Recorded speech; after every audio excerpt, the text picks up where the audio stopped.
बिल्कुल भी। ये जैसे आप देख पा रहे हो, ये लकड़ी की बनी हुई है, कोई ऐसे विशेष भी मजबूत भी नहीं है। हालांकि यहाँ पर बंदर अधिक है, इसके लिए कह सकता हूँ थोड़ी सी बचाव होता है। जहाँ वो भक्ति में, भजन में, साधना में बैठते हैं वो समय के लिए। लेकिन आपने संग्रहालय कुछ नहीं किया है। अरे राम जी के यही था। अभी वो झंझट है क्या? कैसे बोले, वो बोझ है, बहुत बोझ है, वो हमें अच्छा नहीं लगेगा। अच्छा। कि गुरु तो वही होता है जो अपने शिष्यों को भजन के लिए प्रेरित करता है, और वो गुरु वही नहीं है जो कि चले को के फंसा देते हैं किसी व्यवस्था में। एक मैंने ये देखा है कि धीरे धीरे मैं शून्य होते जा रहा हूँ। जैसे होता है ना, जैसे मोम खत्म हो रहा है, अपने आप में समाहित हो रहा है जी। जैसे, उस प्रकार जैसे मैं संत दर्शन की यात्रा में ऐसा लग रहा है कभी कभी मैं शून्य हो रहा हूँ। यानी मैं अब धीरे धीरे से जो पीछे तार बंधे हुए थे ना, वो मकड़ी की जाल की तरह टूट रहे हैं। अरे मेरे बंधु, यही शून्यता ही भगवान प्राप्ति की सुगमता का पहला सीढ़ी है। अरे तो यहाँ पे एकांत में मुझे जब मन चाहे मैं राम जी के नाम से मैं गा सकता हूँ, चिल्ला चिल्ला के गा सकता हूँ, मैं कूद सकता हूँ, नाच सकता हूँ, भाग सकता हूँ, लेट सकता हूँ। मैं प्रभु जी के नाम को सुमरण करने का, मैं अपने मन से प्रभु जी कृपा करने, ये मुझे बड़ा अच्छा लगता है एकांत में। रियल में गुरुजी जो पागल बनने में जो आनंद है ना, जो कहीं नहीं है, ज्ञानी बनने में नहीं मिला वो।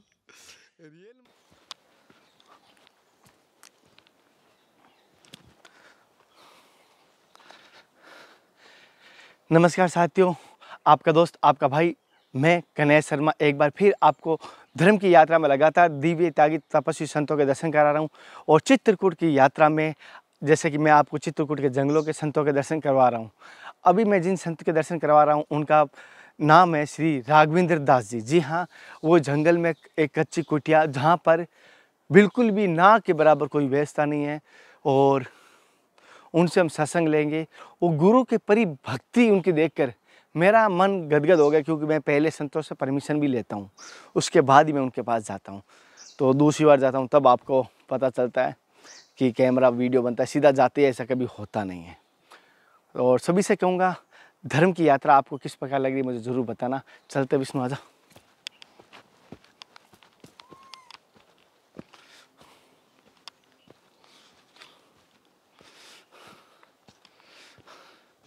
विष्णु, जैसा ना महाराज जी की कुटिया आ चुकी है, और साथ ही साथ बंदरों की सेना भी आ चुकी है, जैसे देख पा रहे हो। और महाराज जी की कुटिया है, और चारों तरफ आपको बंदर देखने को मिलेंगे।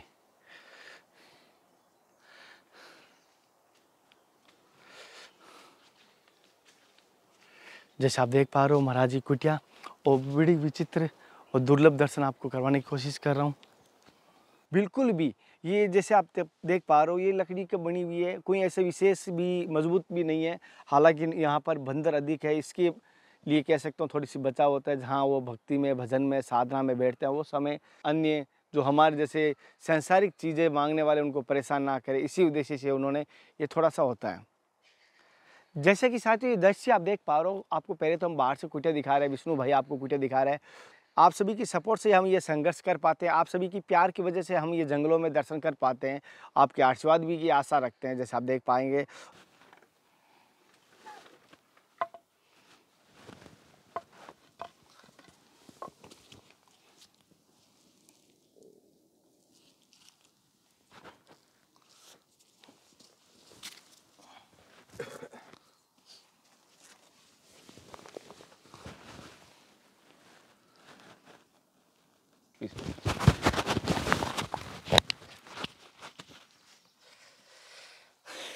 साथियों, जैसे कि मैं चित्रकूट के इन जंगलों में ठाकुर जी को झूला झूलते हुए दर्शन हमें होंगे सौभाग्य। जैसे आप देख पा रहे हो, ये झूला, ये ठाकुर जी का झूला झूलते हुए दर्शन आपको।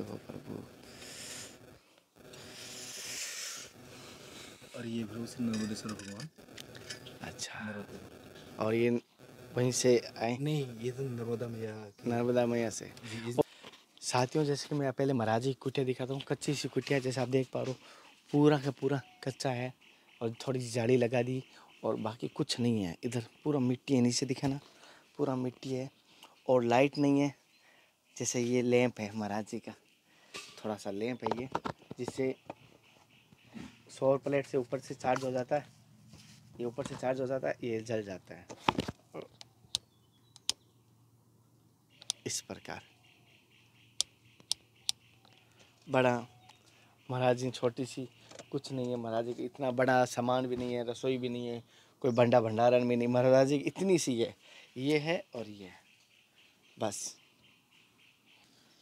प्रसाद दे रहे। अच्छा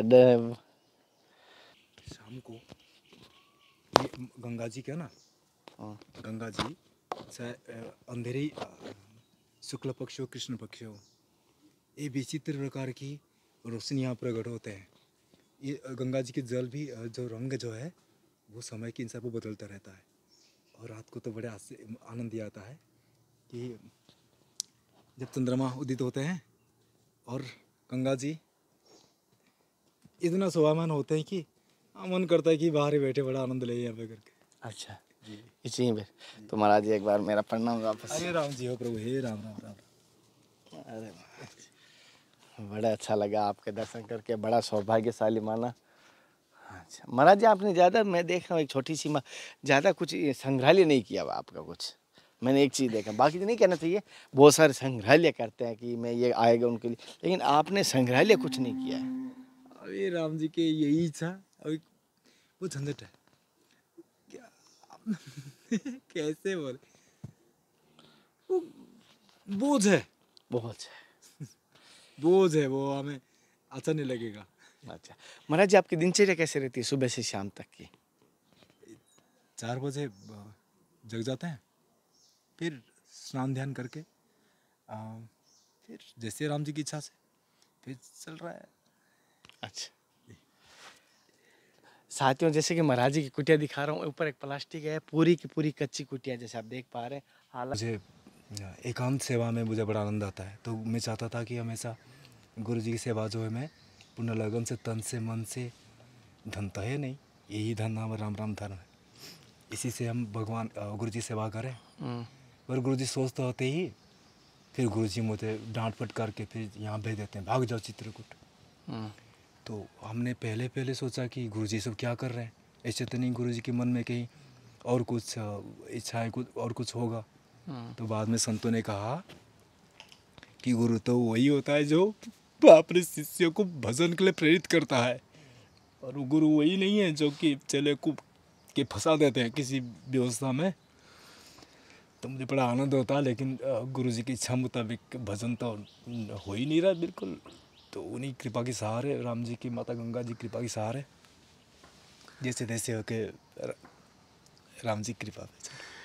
गुरु जी ने सच कहा है, सारी धरती कागज बना दूं, सारे वनराज को कलम बना दूं, सातों समुद्र को साए बना दूं, लेकिन गुरु के गुण नहीं लिखे जाते हैं। और भगवान, ये कहता हूँ कि मैं के भगवान से बड़े मेरे लिए गुरु मानता हूँ महाराज जी। गुरु जी साक्षात भगवान की प्रकट अवतार है, रति मात्र भी से संदेह नहीं कर रहा, क्योंकि हमने जो अनुभव किए हैं, हमें कितने कितने इस कितने कली की मल में दबे हुए थे। एक ही प्रेरणा, एक ही उत्साह, एक ही हमको इंस्पायर करता है कि नहीं, भजन ही सार है। मैंने कई प्रकार की तर्क किया कि बाकी जो लोग जीते हैं वो कैसे जीते हैं, वो उनका क्या कल्याण नहीं होता क्या? गुरुजी बोलते हैं नहीं, सबको अंत में भगवान की शरण में ही आना ही पड़ता है। वो जो सौभाग्य हमें गुरु जी कृपा से प्राप्त हुआ है, जिससे भी मुझे भगवान प्राप्त मिले ना मिले या जो भी है वो मेरे साथ में, लेकिन भगवान की विशेष कृपा है कि मेरे को सद्गुरु ऐसे प्राप्त हुए कि साक्षात वो भगवान की मूर्ति बनती है। और जो सारे गुण जो हमारी किशन जी में, राम जी में है, वो सारे गुण उनमें है। सरलता, दीनता, संत सेवा, भगवत प्रेमी, प्रभु के बड़े नाम जपक है। और क्रोध तो उनकी लेस मात्र भी उनकी तन पे, मन में भी नहीं है।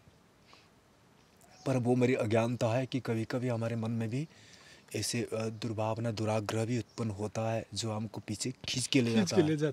पर हमको उसी से बड़ी सावधानी के साथ हमको चलना है।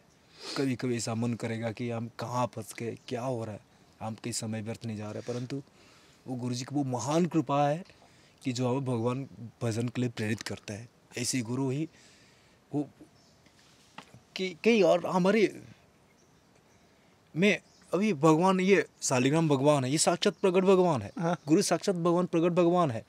मैं कभी कभी सोचता हूँ कि जब मेरे साथ चल और अचल दोनों भगवान साथ में है तो मुझे क्या आवश्यकता है मुझे कहीं इधर फिरने की।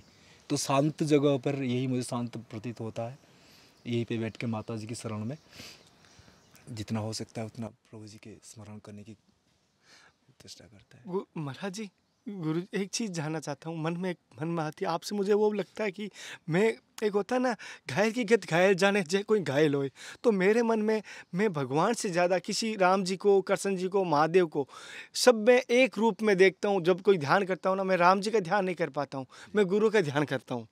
तो जैसे कि कोई राम जी का ध्यान करता है, कोई हनुमान जी का ध्यान करता है, आप किन का ध्यान करते हो?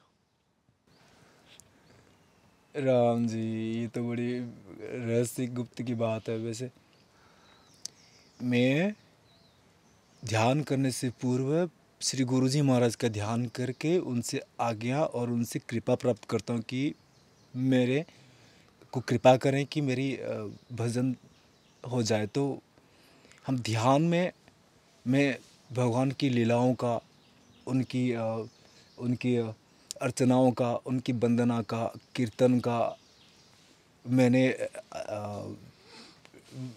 वो क्या बताऊँ मैं, ये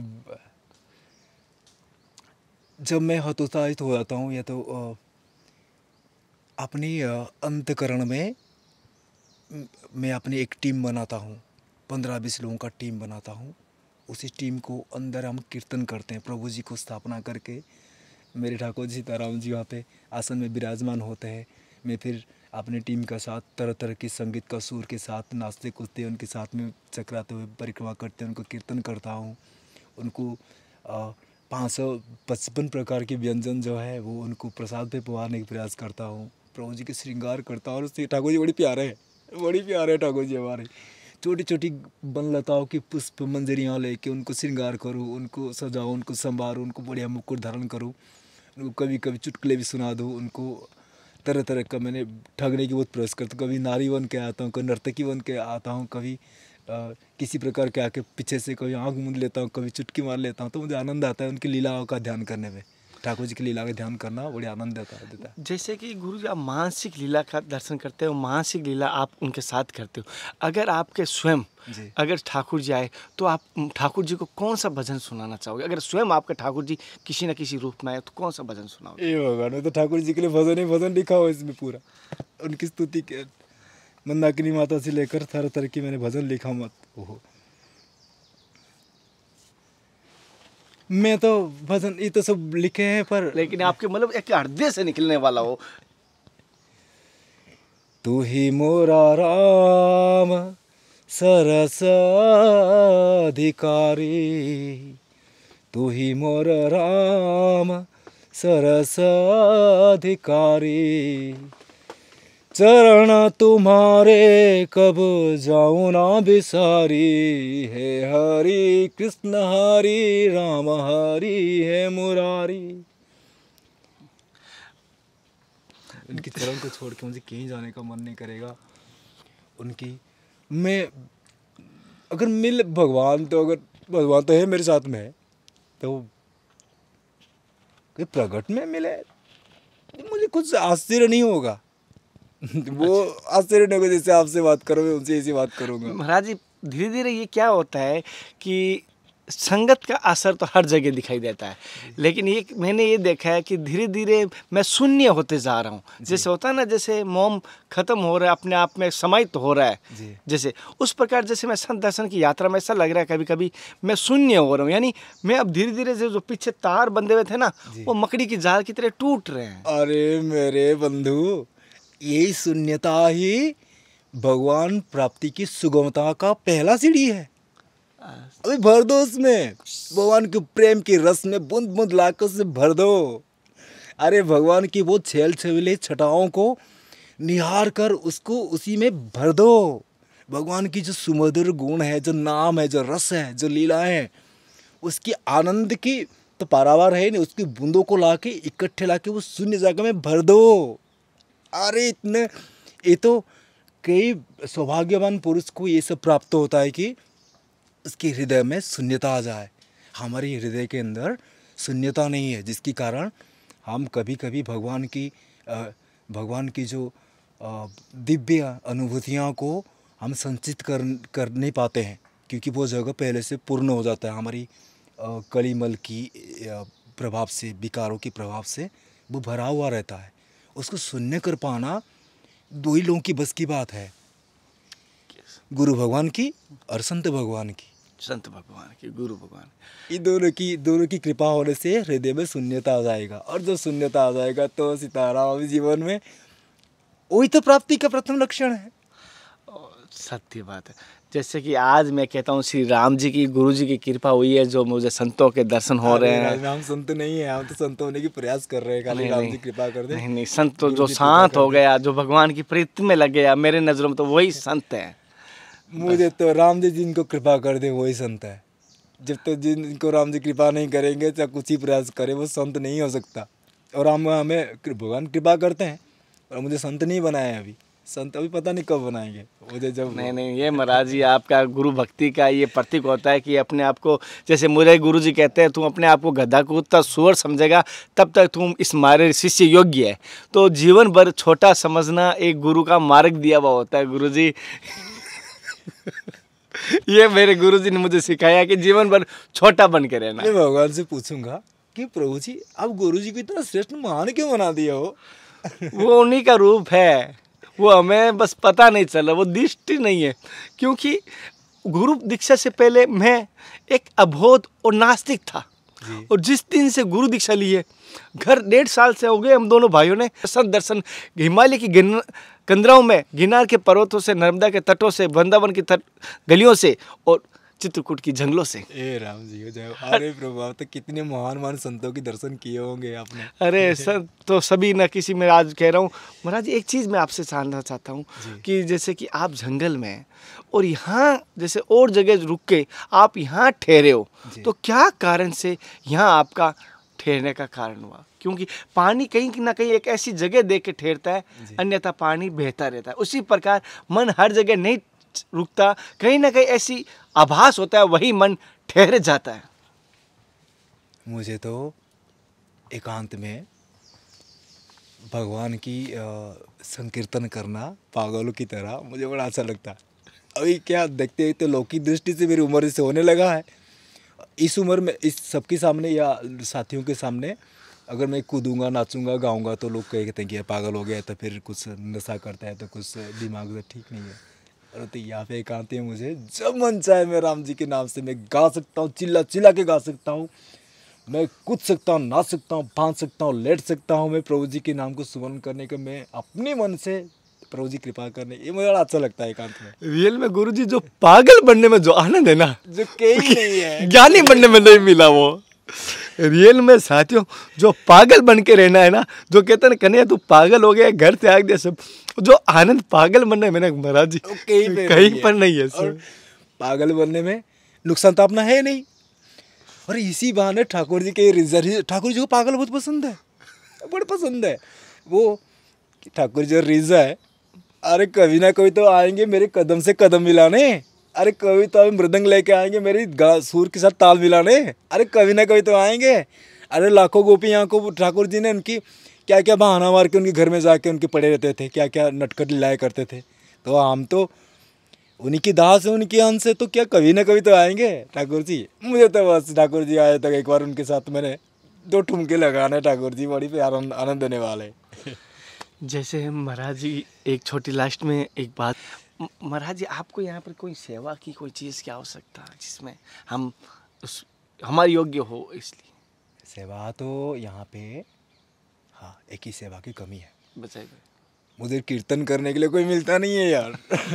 बताओ और क्या करे।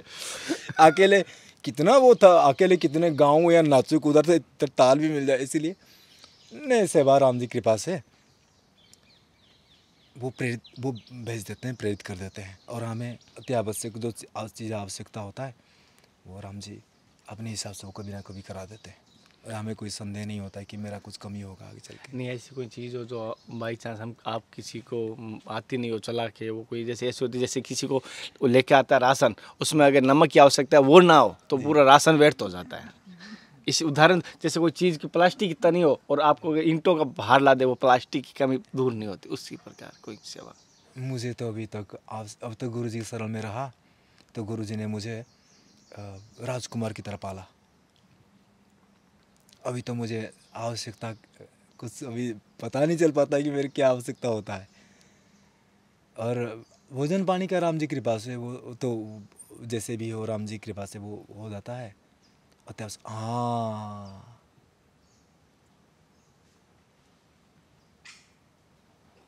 एक सेवा तो है। बताइए महाराज।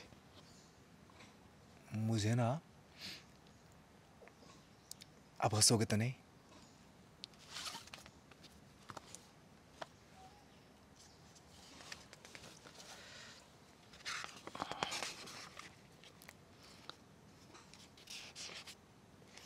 मुझे रामायण लिखना है, रामचरितमानस लिखना है, वो भी राम जी के प्रेमावतार का। यानी कि लिखने के लिए जो सामग्री चाहिए वो मैं ला दूंगा महाराज। मुझे बस वही आवश्यकता है। मुझे मुझे आपको जैसे एक बुक छोटी डायरियाँ जो रफली पहले लिख लिया, फिर उसमें उतार लिया, रफ उसमें लिख लिया। मैंने बहुत सारे मौनी बाबा को ऐसी इस प्रकार का सेट दिया है। रफ डायरी होती जो छोटी, जो मन में आया कहीं पर भी भक्ति में, तो शाम को फिर उसमें जैसे फिर ग्रंथ में उतार लिया। मुझे ना ऐसा लगता है कि वो आपकी जैसे महाराज जी माफ़ी चाहूँगा, जैसे कलम होता है वो साई का कलम अच्छा रहता है, डॉट का या जेल का, तीनों में से कुछ भी हो लिख जाए नहीं, जैसे कि तीनों में एक अलग अलग भांति के कलम होते हैं। साई वाला अलग हो जाता है और डॉट का एक अलग होता है और जेल का अलग होता है। तीनों में राइटिंग का भी फर्क पड़ता है। मुझे तो कुछ फर्क में कभी फर्क अभी तक इतना भेद में जाना नहीं। और मुझे मतलब स्मूथ, मतलब दोनों तीनों में डिफरेंस बताता हूँ महाराज जी। साई में क्या होता है, थोड़ा सा इजीली फास्ट चलाना पड़ता है, मतलब फास्ट लिखा जाता है, जिससे क्या होता है रुकता नहीं पेन। जी। और जैसे कि जेल में क्या होता है, फास्ट लिखा जा सकता है लेकिन तुरंत उसके ऊपर हाथ नहीं टच किया जाता सेकंड में। वो तो मुझे कभी कभी कलम को रखना पड़ता है 15 मिनट 10 मिनट तक, वैसे पेपर में, मतलब वो स्याही वाला वो ये ना हो जाए। डॉट ही चलेगा था, रखना है तो डॉट ही चलेगा मुझे तो। और वो भी मिल जाएगी और कल या परसों तक आपको पहुंचा दिया जाएगा। महाराज जी एक छोटा सा आपसे लास्ट में हम आशीर्वाद चाहते हैं, हमें और सबको सद्बुद्धि का आशीर्वाद। हे राम जी प्रभु, हे प्रभु, हे प्रभु, बस हे राम जी हो प्रभु। मैं तो आशीर्वाद तो हम देने की योग्य नहीं है, कृपा कर दीजिए, कृपा कर दीजिए। मैं ठाकुर जी को ये कहूँगा कि भगवान आपको ना हमेशा वो अपनी भक्ति के रस में डुबा के रखे। बस और जो आनंद जो ज्ञानी को, ध्यानी को, मुनि को और बाकी लोगों को जो प्राप्त होता है, वो आपको भगवान की रस प्रेम में ही आपको वो सारा आनंद जो है भर जाए, इतना घड़ा भर जाए कि आप उछल उछल के पियो उसको, जैसे कन्हैया चोर की तरह। ठीक है, हाथ में डुबकी लगा के। मैं कन्हैया ही हूँ नाम मेरा भी कन्हैया है। साथियों, महाराज जी की हमने भक्ति में गोता लगाया और मैंने जो यहाँ पर प्राप्त किया, महाराज जी ने जब गुरु के बारे में करते हैं ना कोई बात, कोई भी संत, जब एक थोड़ा सा मैं भावों को गदगद हो जाता हूँ तो मैं माफ़ी चाहता हूँ कि मैं पागल हूँ। और मेरी और आज की जो संतों के दर्शन करवाए किस प्रकार का लगा मुझे ज़रूर बताना। फिर मिलते हैं नए संत महात्मा के साथ, तब तक जय हिंद, वंदे मातरम, हर हर महादेव, जय श्री कृष्णा, जय श्री राधे, जय सीताराम। हे नाथ, हे मेरे नाथ, मैं आपको भूलूँ नहीं, जय गुरुदेव। मैं सबके काम आ जाऊँ, किसी से कुछ नहीं चाहूँ, भगवान बस मुझ में इतना भाव प्रकट कर दे, बस और कुछ नहीं चाहिए। जी महाराज। जय श्री राम। राम जी।